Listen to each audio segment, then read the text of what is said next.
Hi everyone, welcome to Homespun, where creativity and community come together. I am your host, Misty, and I'm so thrilled to be joined by Elliot of Alderwood Studio. She's going to share with us her journey from software engineer to pattern designer and now fabric designer.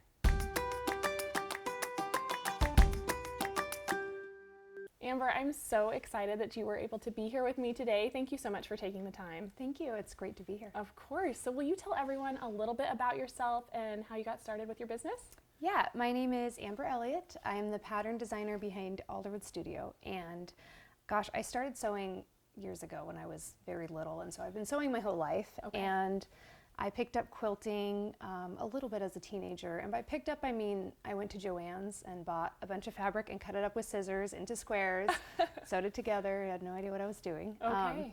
But it was fun, and I kind of put it away for a while. And then after college, I got a little more into it. You know, friends started getting married, having babies, things like that.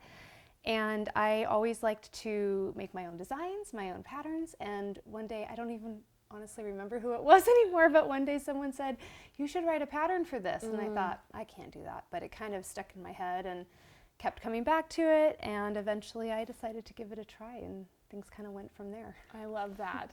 So you said you grew up sewing. So where did that love of sewing come from? Well, it's funny actually, I had both of my grandmas sewed, but in very different ways. Okay. One of them, I don't even know if she had a sewing machine. Maybe she did, but she sewed by hand.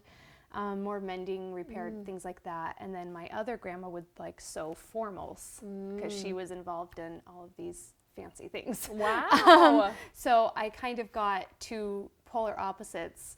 My first real project that I remember, I was staying with my grandmother that did not have a sewing machine for a week, and she gave me a bunch of her old clothes, and I cut them up and sewed different things together and made this really appalling Frankenstein dress that I brought home for my mom to wear. Oh, fun. I think I was probably 6 or 7. How cool. Maybe a little older, I don't know, but I was like, look Mom, I made this for you. And she was a great sport. She wore it for Really? a couple hours. I love that. Yeah. That is so fun. And how fun that your grandma was just like, have at it. Yeah, she was very much like, here you go. Yeah, that's so cool. Yeah, have fun. So, and then, like you said, the polar opposite, then making formal wear. Yeah. And so I wound up kind of going, when I was younger and then a teenager, I was more into like costuming and stuff like that. Okay. And I had a great time with that type of thing, and always made costumes for my family and things like that. So I did a lot more kind of garment side sewing before I got into quilting. Okay. And now I do a little bit of a mix. So can you pinpoint what was the first thing? I mean, you said you went to Joann's and bought fabric, but what were you like, I'm going to make a quilt? Oh my gosh. You know, I've always been like a craft hopper. I can't really, despite the fact that eventually I did, I can't quite narrow myself down into one thing.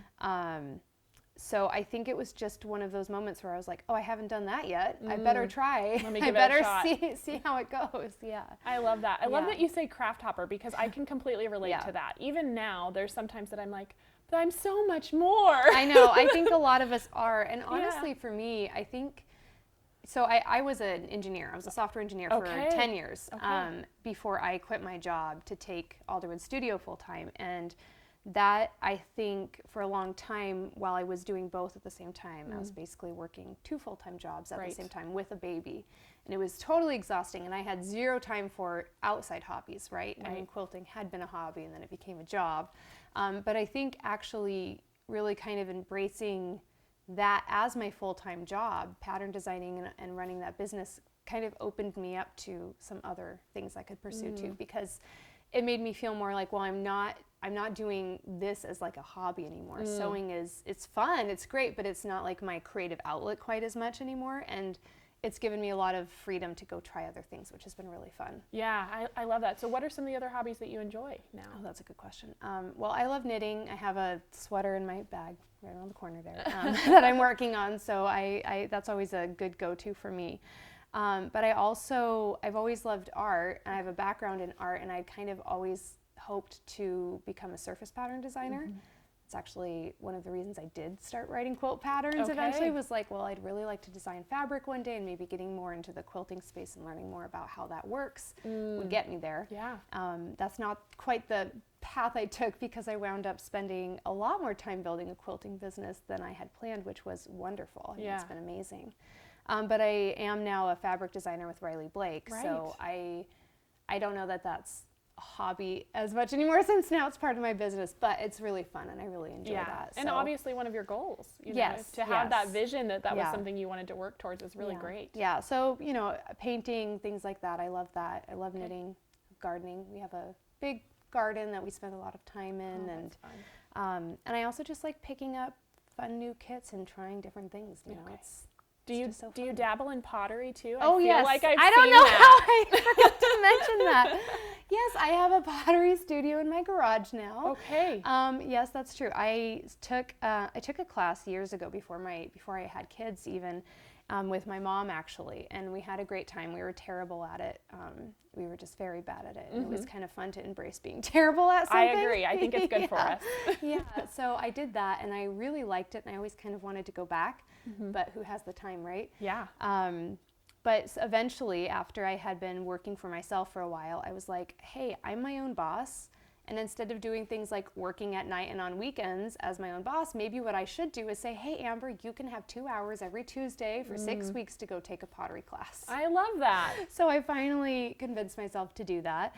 And it was really fun. Again, I was really bad at it. And there were a lot of times where I was like, well, this is fun, but I'm not going to keep doing it because I just cannot spend this much time doing something I'm that bad at.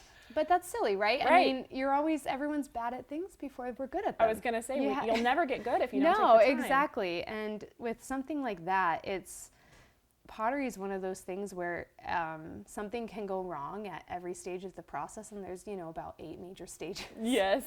So it's something where it's not like with sewing, you do something wrong, you rip the seam out, or you cut a new piece and start again. It's just a lot more error prone, I've found, and I think that's actually been really good for me to kind of struggle through and force my way through. I think that could be really healthy too, and just embrace those mistakes and those things that are just bound to happen along the way. Yeah, and it does feel roll with it. Yeah, and it feels kind of freeing. It's it's sad if you get all the way to the point where you've like got a fully formed mug, you've started painting all that, and then something cracks off. But it's also kind of freeing to just be like, all right, try again. Yeah, break it, start over. I love that. So. I agree. I've had a few of those lessons in my life, and oddly enough, I have not done pottery in ages. Besides, we did take a pottery class. It was just like a free-form bowl that was super fun. But I used to have like a kid's pottery wheel as a child, and I loved it.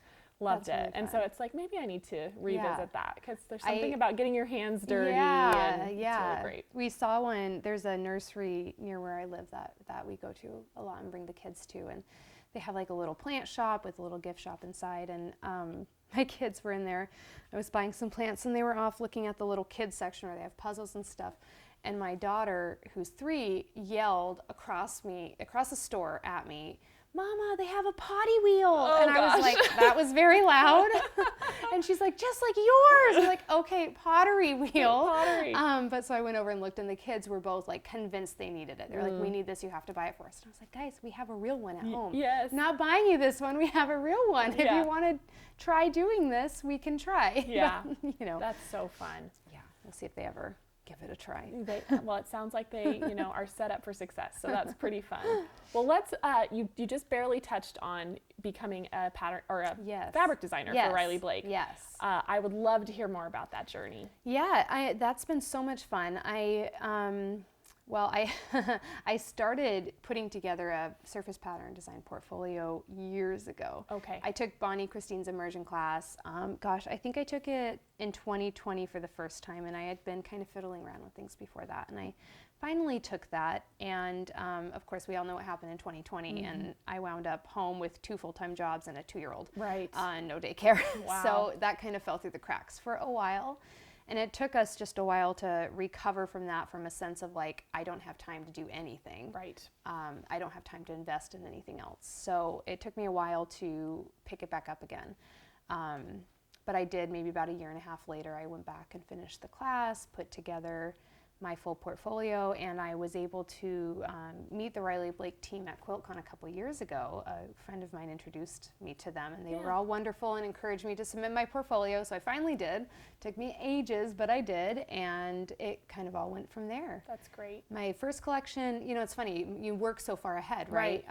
So my first collection came out a couple months ago. Okay. But I am currently working on my fourth. Oh my gosh, I love that. So it's been fun, and I feel like, you know, you learn so much each time you make one. Each new collection, you just learn so much, and so it's been really fun to kind of grow in that space and learn so much about that world. I love that. So where did you find inspiration for your designs? Oh, that's a good question.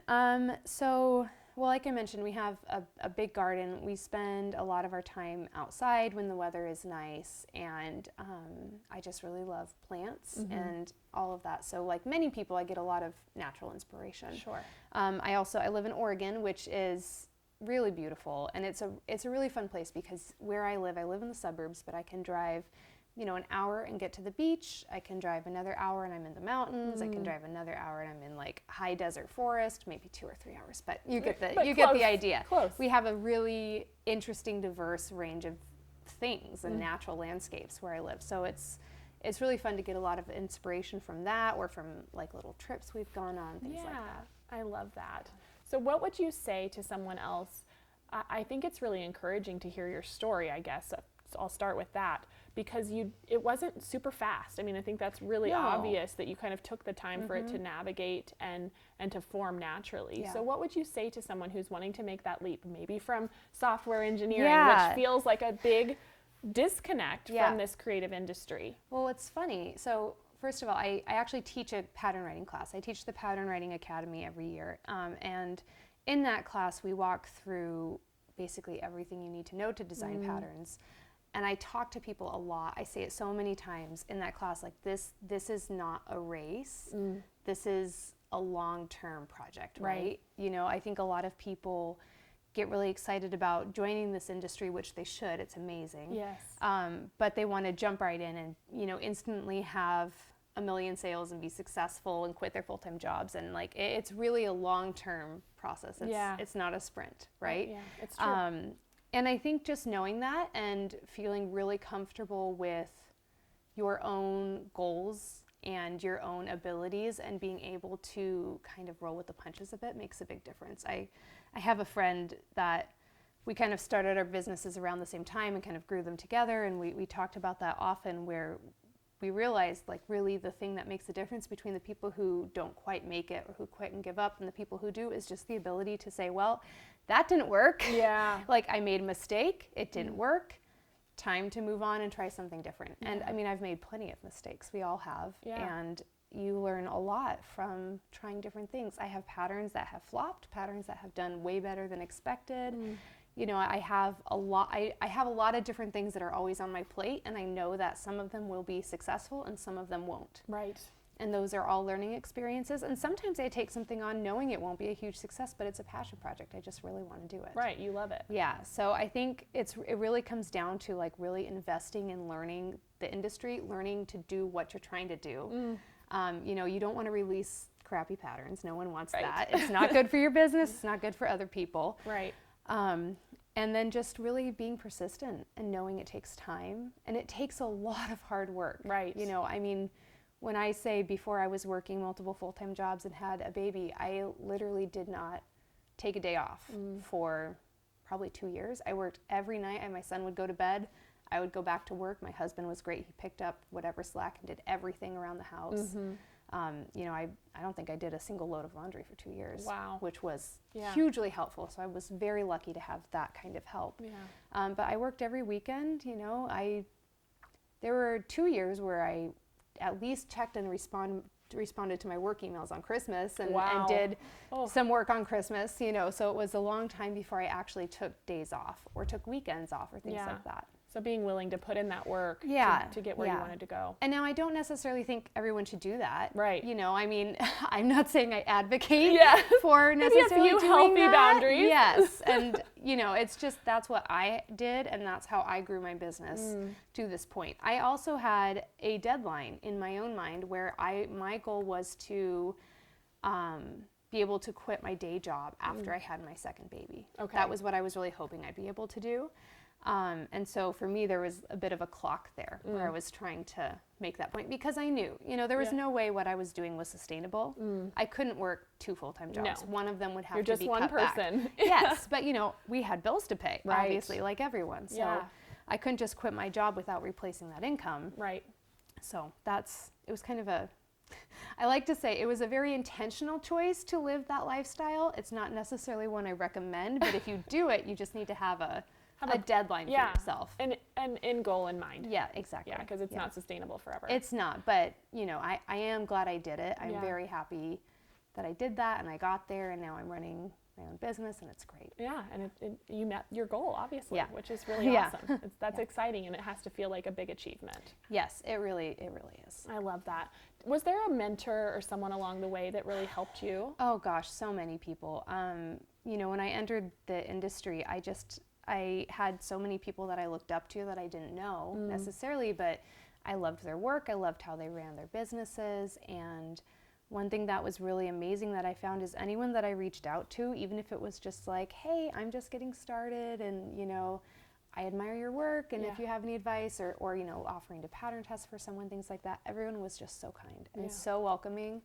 And I'm not going to name names, but there were a couple people when I first started that I was really like, oh my gosh, they're like the big leagues. And now I have a weekly or bi-weekly phone call with them just to chat and brainstorm and stuff. And so it's just so nice that there were so many people that came ahead of me that were so happy to act as mentors and to help me out. And so I do my best to pass that along too. I feel like I'm always trying to, it's hard sometimes. I'm sure your inbox is very full, but I always try to respond to emails like that too, because I think that our community really is a situation where a rising tide lifts all boats. I agree. And it's really kind of nice to be able to pass that along. Absolutely. I think it's super important. And I love that you brought that up, that, you were willing to reach out and people were kind. It's hard. Because that has been my experience, hands down. I mean, I think everyone we're really uniquely blessed in this industry that people really want to see success for others. Yeah.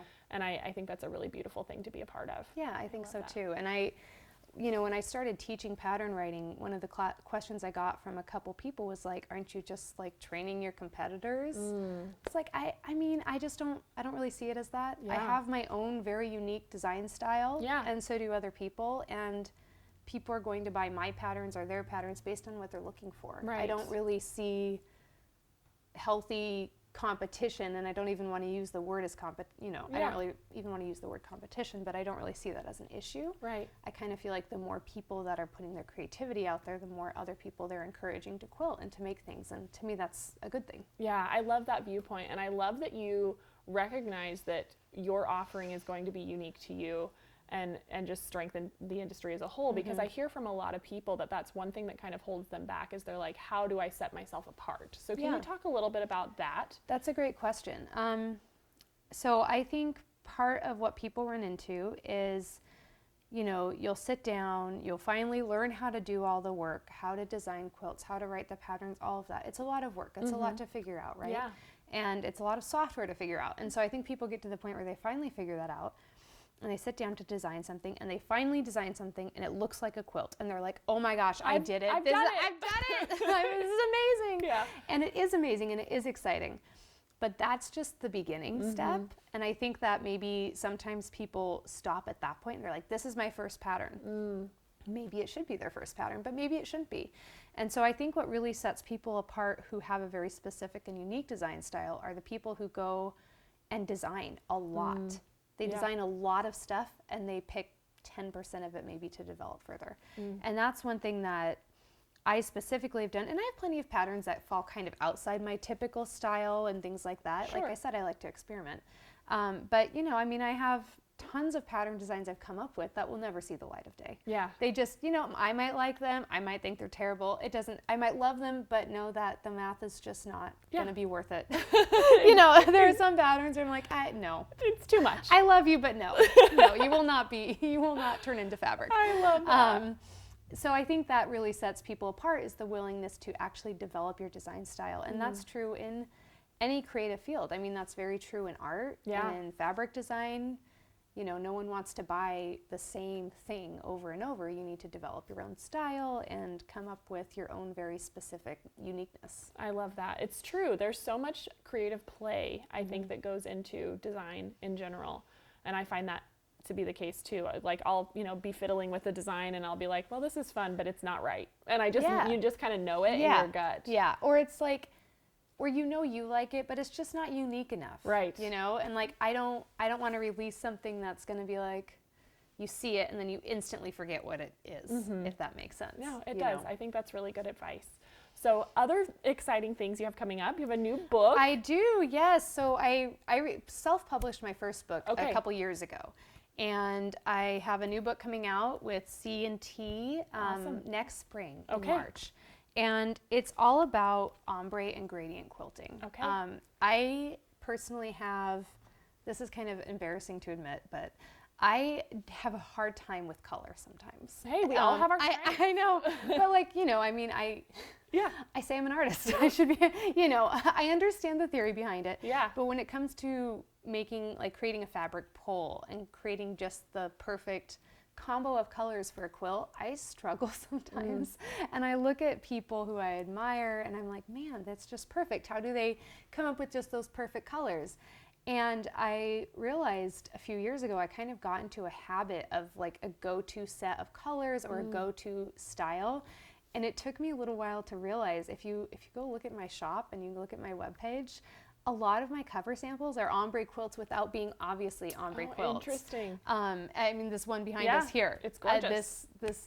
I made this several years ago, and I didn't really intentionally make it an ombre quilt, but it is. Yes. And so once I kind of fully leaned into that and embraced it, I realized that that's just a really good guiding path for people if you struggle with quilt patterns and color selections.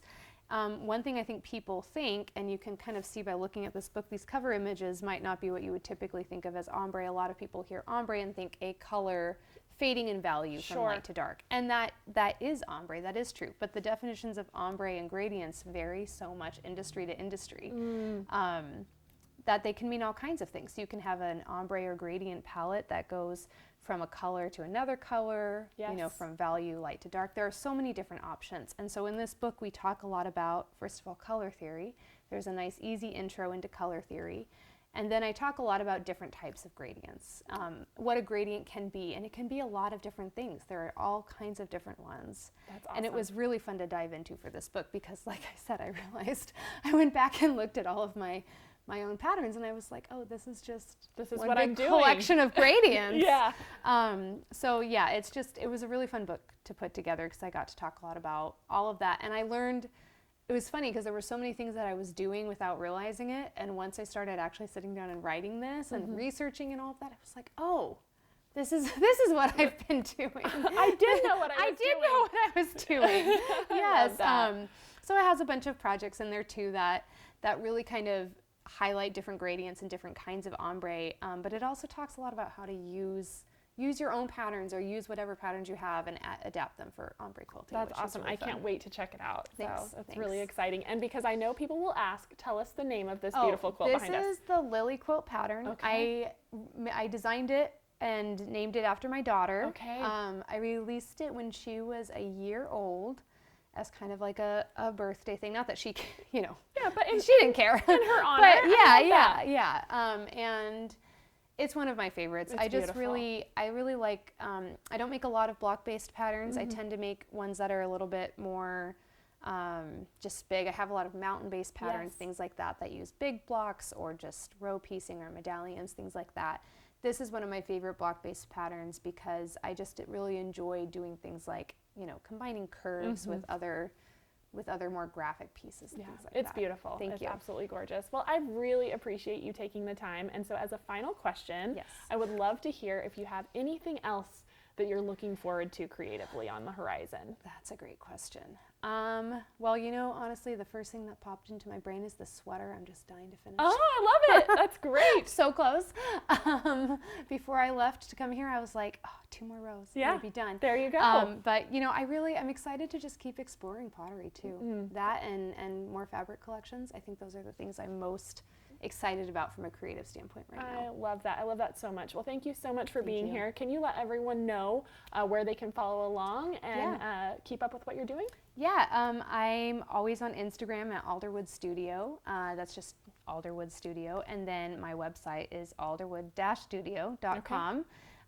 If you just Google Alderwood Studio, it's pretty easy You'll to find me. Amber. Yep, pretty easy to find me. Perfect. Thank you so much. And I hope I get to see you again soon. Thanks.